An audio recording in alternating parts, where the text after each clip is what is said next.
পৃথিবীতে আমি অনেক দেশে গিয়ে খ্রিস্টান কোনো বড় ধরনের যে তাদের প্যাগোডাগুলো আছে কোনো প্যাগোডা টাকা দিয়ে পরিচালনা করা হয় না। রাষ্ট্র দেশে অর্থায়ন করে। আমাদের দেশে কেন প্রতিদিন শুক্রবারের টাকা উঠাইয়ে করতে হবে? রাষ্ট্র পরিচালনা করতে হবে, রাষ্ট্র প্রত্যেকটা মসজিদ পরিচালনা করতে হবে, রাষ্ট্র মুয়াজ্জিনের বেতন দিতে হবে। 5,000 টাকা একটা রিক্সা চালক মাসে 50,000 টাকা ইনকাম করে। তার একজন মুয়াজ্জিন সারাদিন 24 ঘন্টা সে ডিউটিতে মুসলমানে এই মসজিদে, তাকে কেন মাত্র 5,000 থেকে 7,000 টাকা বেতন দেওয়া হবে? এটা আমাদের ধর্মকে অপমান করা হয়, এটা আমাদের ধর্মকে অপমান করা হয়। আপনাদেরকে এতদিন মাথা ঢুকিয়ে দেওয়া হচ্ছে গরিব থাকো। আল্লাহ রাসূল বলেছে কাজ আল ফাকরু ইয়াকুন আল কুফরান, দারিদ্রতা মানুষকে কাফেরের দিকে ধাবিত করে, দারিদ্রতা মানুষকে কাফেরের দিকে ধাবিত করে। আপনি যখন আলী রাদিয়াল্লাহু তাআলা আনহু বলেছে দারিদ্রতা, এটা যদি কোনো মানুষের নাম হইতো তাহলে হত্যা করতাম, কারণ দারিদ্রতায় মানুষ কষ্ট পায়। আর আপনারা বলেন দুনিয়া দুনিয়া দুনিয়া দুনিয়া করো না, আখিরাত আখিরাত করো। আখিরাত করবেন,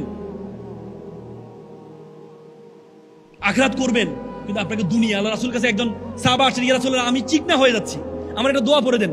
আল্লাহ রাসূল তাআলা দোয়া পড়ে দিল। এরপর সাথে ইয়া রাসূল আমি তো আরো চিকন হয়ে যাচ্ছি। বলছে তুমি কি দোয়া পড়ো? আমি বলি রাব্বানা আতিনা ফিল আখিরাতি হাসানাতা ওয়া কিনা আযাবান নার। এই তো তুমি আখিরাতে হাসানাত, দুনিয়া হাসানাত আগে চাইতে হবে।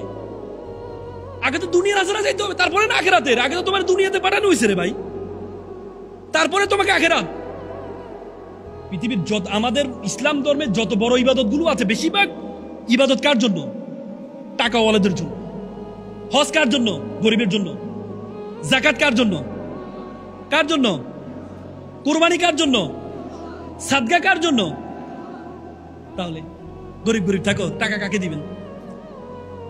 পৃথিবীতে আমি অনেক দেশে গিয়ে খ্রিস্টান কোনো বড় ধরনের যে তাদের প্যাগোডাগুলো আছে কোনো প্যাগোডা টাকা দিয়ে পরিচালনা করা হয় না। রাষ্ট্র দেশে অর্থায়ন করে।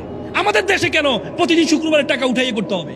রাষ্ট্র পরিচালনা করতে হবে, রাষ্ট্র প্রত্যেকটা মসজিদ পরিচালনা করতে হবে, রাষ্ট্র মুয়াজ্জিনের বেতন দিতে হবে। 5,000 টাকা একটা রিক্সা চালক মাসে 50,000 টাকা ইনকাম করে।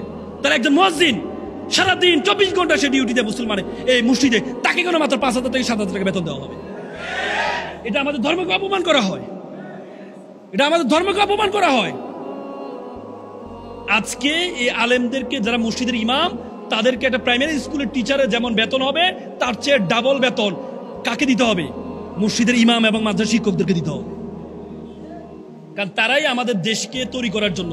আপনি দেখেন বাংলাদেশে 5 বার দুর্নীতি চ্যাম্পিয়ন হয়েছে। কয়বার? 5 বার। যতজন দুর্নীতি করেছে তার মধ্যে কয়জন দেখবেন আপনার মাদ্রাসা ছাত্র? কয়জন পাবেন? বাংলাদেশ মাদকাসক্ত অ্যালার্মিং হয়ে দাঁড়িয়েছে, কয়জন মাদ্রাসা ছাত্র মাদক গ্রহণ করে? তার মানে বাংলাদেশকে সুন্দর করার জন্য তারা করে। আর আপনি সকল ফলাফল দেন কাকে? যাদের কোনো নৈতিকতা নাই, যাদেরকে টাকা দিবেন 100 টাকা, 99 টাকা খাই ফেলে, তাদেরকে আপনি দেশ তৈরি করার জন্য দেন।